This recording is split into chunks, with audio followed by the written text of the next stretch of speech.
Bonjour, je suis Béatrice Sutter, directrice de la rédaction de l'ADN et j'ai quelques minutes pour vous parler des tendances de 2021.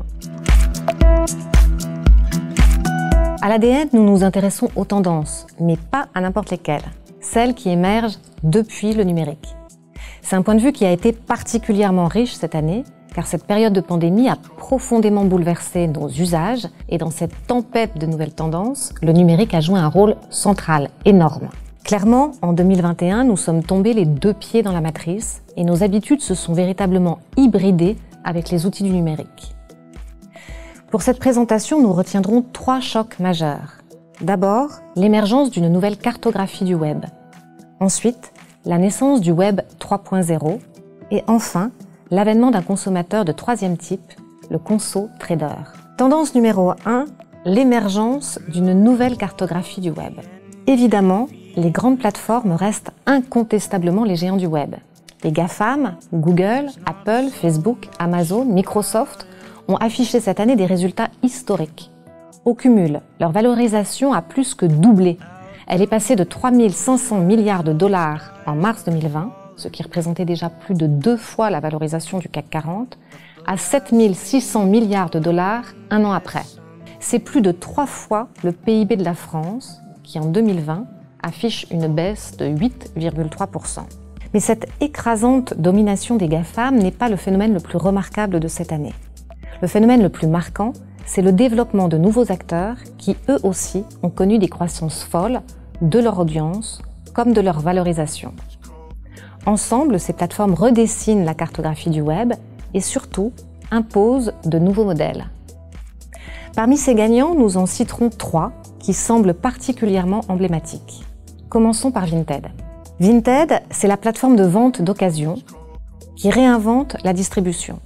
Son développement révèle surtout toutes les contradictions qui animent les consommateurs, avec d'une part un désir de consommer plus éthique et d'autre part un désir de consommer tout court. Avec l'explosion de la seconde main, les particuliers ont appris à vendre de l'occasion, des articles upcyclés, réparés et même à choisir de les mettre en location. C'est le retour à la fois des tout petits prix et des prix qui s'envolent plus haut que jamais, comme ces baskets portées par Kanye West, vendues au prix d'une maison à 1,8 million de dollars.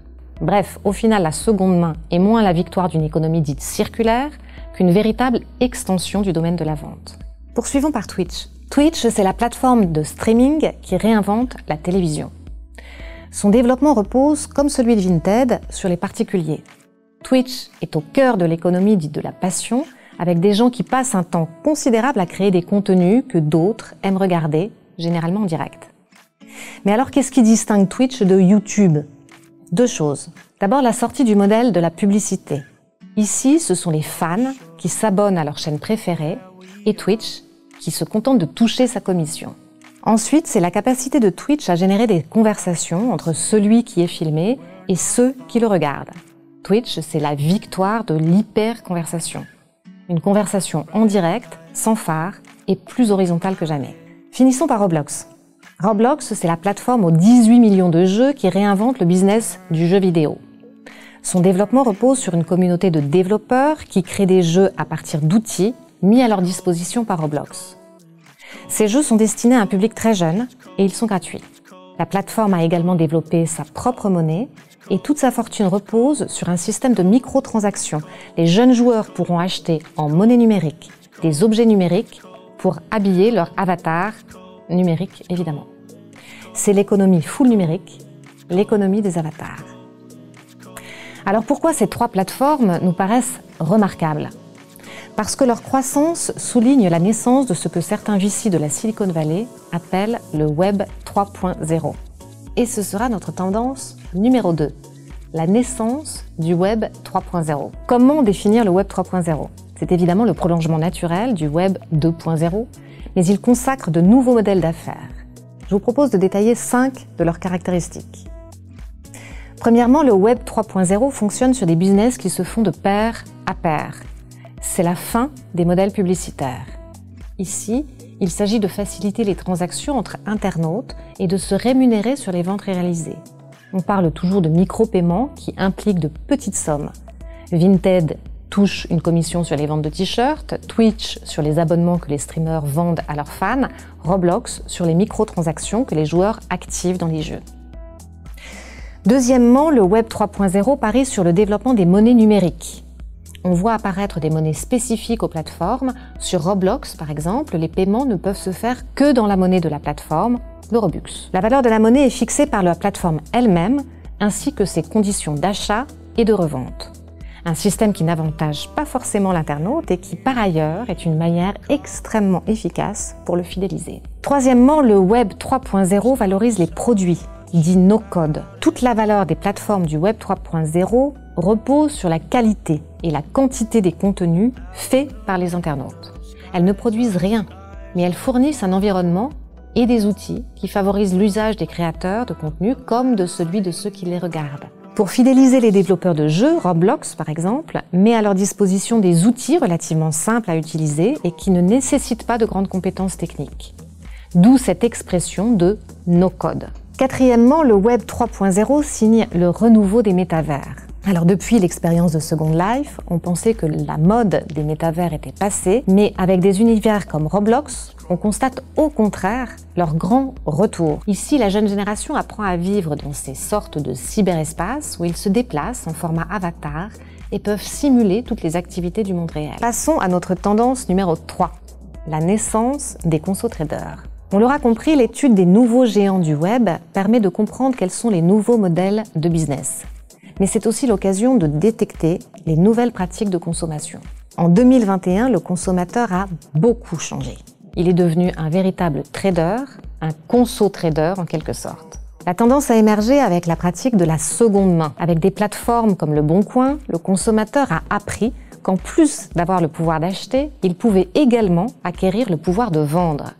La pratique a pris une telle ampleur que désormais, quand il achète, il envisage déjà de revendre son bien et calcule la valeur que ce dernier pourrait prendre avec le temps. La pratique est déjà remarquable sur certains micro-marchés, celui de la basket par exemple, ou du sac à main. Aujourd'hui, de jeunes entrepreneurs font monter le cours des chaussures, comme à la bourse, quitte à orchestrer eux-mêmes des ruptures de stock, histoire de faire grimper les prix.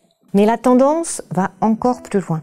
On voit aujourd'hui des artistes proposer à leurs fans d'investir sur eux pour pouvoir toucher des dividendes sur leur succès futur. Je ne suis plus invitée à seulement acheter un disque, mais on me propose d'investir sur ce produit. Cette nouvelle forme d'économie se joue entre pairs et exclut donc un certain nombre d'intermédiaires. En revanche, elle peut être l'opportunité pour les entreprises d'enrichir leur offre avec des produits conçus pour être vendus plusieurs fois et dont la valeur augmenterait avec le temps. Cela pourrait aussi être l'occasion de travailler de manière beaucoup plus étroite avec leurs clients, qui pourraient devenir tour à tour acheteurs, revendeurs et investisseurs. Alors que pouvons-nous conclure de ces trois tendances? Peut-on dire que la génération Covid est très loin d'avoir répondu aux attentes exprimées par la génération Greta? Alors je ne serai pas aussi tranchée que ça, car l'une des principales tensions qui traversent notre société est restée très présente. Bien sûr, notre désir de consommer est très vivace, mais celui de consommer de manière plus durable l'est aussi.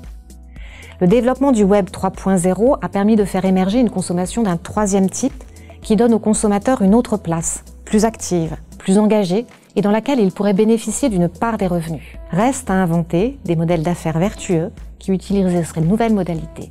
Mon temps de parole est écoulé, mais j'espère que vous y avez trouvé quelques clés de lecture et de l'inspiration. Si vous aviez besoin d'en savoir davantage, sachez qu'ils sont tous largement traités dans les derniers numéros de la revue de l'ADN. Merci pour votre attention et à très bientôt.